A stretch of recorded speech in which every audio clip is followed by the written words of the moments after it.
You see, you all have to understand that when Europeans and Anglos move into an area economically,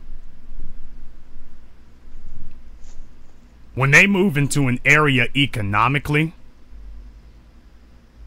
they don't just go in. They don't just go in and put up a business for the sake of putting up one. Now, Jason in the chat room is saying that the guy who owned the rim shop was white. That wouldn't be surprising for me at all there. If there were any black businesses in the neighborhood at all, I haven't been able to confirm any of those numbers yet, but very few, if any, of the businesses in that area were black owned. And the number one thing would be like, why would you be opening up a rim shop in that area to begin with?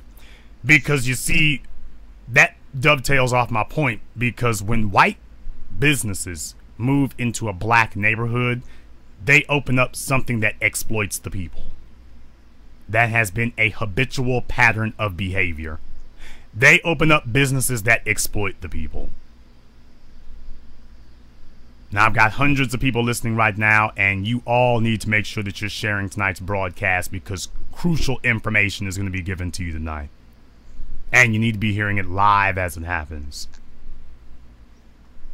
When Europeans move in to build a business, that business is not just a storefront.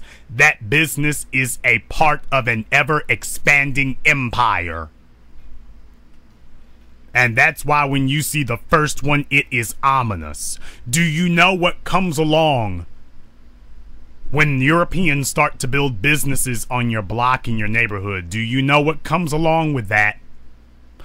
When he puts up his business, what comes along with that is the power of his churches.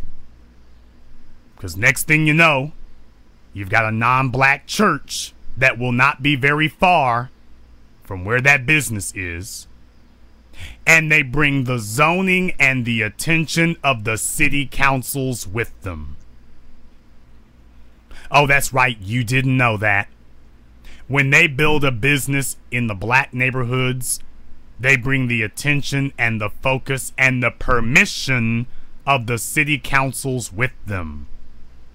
Because you may not be concerned about using business to control government, but they are. And they have always understood that you control your government through your enterprises. So that business represents an encroaching beachhead of an expanding empire. And now you have been targeted for annihilation. That business represents the first salvo of the economic bombs dropping. But black people do not understand that, because black people do not understand that, as Umar Johnson said so eloquently and excellently in our documentary 7 a.m., that economic science is a branch of military science.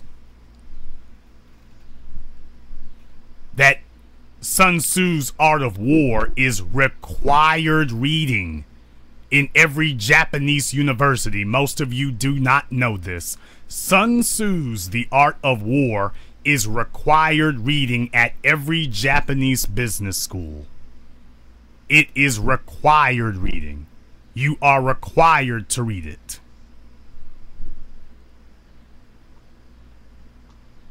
Now, why is it that black folk do not understand that everybody else views everything they do, from football to baseball to business school, those are all analogies and metaphors and analogous to warfare?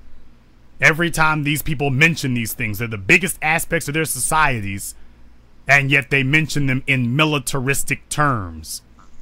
You're out there playing football for fun, but the folk who created football are sitting here explaining it in military terms. Black people are playing games with factions that are not playing any games with us. Everything that they are doing to us is deadly serious.